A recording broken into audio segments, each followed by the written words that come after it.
चुनाव के कार्यक्रम में आपके गांव खनेटा पहुंचा हूं और इस कार्यक्रम के माध्यम से आपसे आग्रह करने आया हूं। ये आज उपचुनाव है साथियों, और इस उपचुनाव से बिहार की सरकार नहीं बदलेगी, लेकिन आपकी ताकत से बिहार की सरकार का मानसिकता बदल सकता है।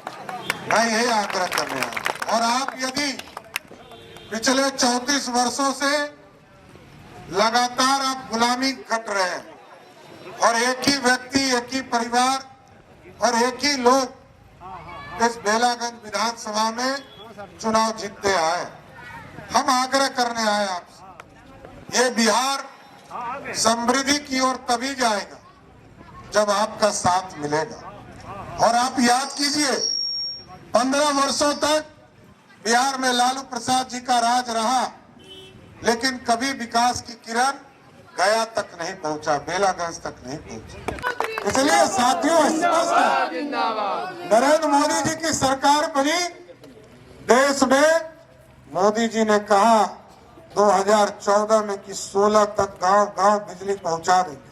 पहुंचाया कि नहीं पहुंचाया? नीतीश जी ने 2017 में कहा घर घर बिजली पहुंचा देंगे, पहुंचा कि नहीं पहुंचा?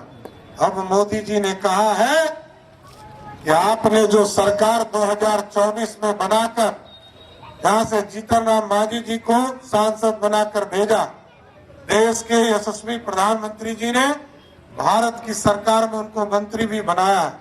अब हम आग्रह करने आए साथ कि आज जब मोदी जी की सरकार बनी है साथियों, पहले फेज में गांव-गांव बिजली पहुंचा, दूसरे फेज में घर घर बिजली पहुंचाने का काम किया। इस बार मोदी जी ने कहा है 1 करोड़ गरीबों के मकान में सोलर युक्त बिजली लगाकर बिजली मुफ्त देने का काम मोदी सरकार करेगी। बिहार का उप मुख्यमंत्री हूँ तो खनेटा के लोगों को और पूरे इस मगध के लोगों को स्पष्ट तौर पर बताना चाहता हूँ, आप ही लोगों का आशीर्वाद है, इसलिए बिहार का उप मुख्यमंत्री आज मुख्यमंत्री के पद पर मैं बैठा हूँ, तो आप लोगों का आशीर्वाद है। और नीतीश जी ने भी उनसे बढ़कर काम किया है साथ। 2005 के पहले बिहार में किसी तरह का आरक्षण नहीं मिलता था। याद कीजिए, 2001 में चुनाव हुआ मुखिया का, जिला परिषद का, कोई पंचायती राज में ना महिलाओं को आरक्षण था, ना दलितों को आरक्षण था।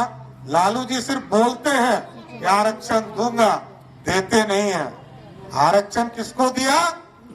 कहा पहले कहा 90 में कि रानी के पेट से राजा पैदा नहीं होगा, लेकिन 90 के बाद जब 97 में वो चारा घोटाला में जेल जाने लगे तो कहा कि हम राजा हैं, अब रानी राबड़ी देवी को बना दिया।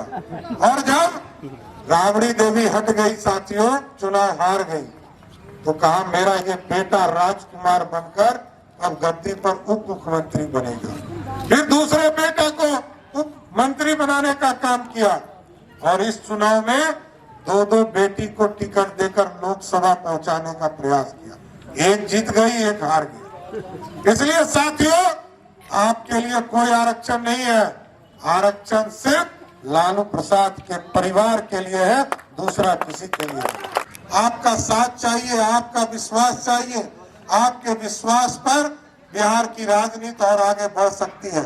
और जैसा कि हमारे जिला अध्यक्ष जी ने बताया, साफ तौर पर लालू जी 90 से लेकर 2005 तक बिहार के मुख्यमंत्री रहे, 1 लाख लोगों को भी सरकारी नौकरी नहीं दिया। और उनके बेटे आजकल कहते हैं कि हम नौकरी देते हैं। उनसे ये पूछिएगा, कभी वो बताते हैं कि उनके माताजी पिताजी ने 15 साल क्या किया? वो ये बताते हैं कि आदरणीय नीतीश कुमार जी ने 18 साल में क्या किया, उन्होंने नौकरी कितना दिया। क्योंकि याद कीजिए, तो ये खनेटा के लोगों से आग्रह करेंगे, निवेदन करेंगे कि आप एक बार जनता दल यूनाइटेड के उम्मीदवार मनोरमा देवी और जो एनडीए की प्रत्याशी, मोदी जी की प्रत्याशी, आदरणीय नीतीश कुमार जी की प्रत्याशी, तो एनडीए के उम्मीदवार मनोरमा देवी जी को एक-एक वोट देकर 13 तारीख को विजय बनाइए और 23 तारीख को पटना पहुंचाइए। यही आग्रह करते हुए अपनी बातों को बढ़ाएं। बहुत बहुत धन्यवाद।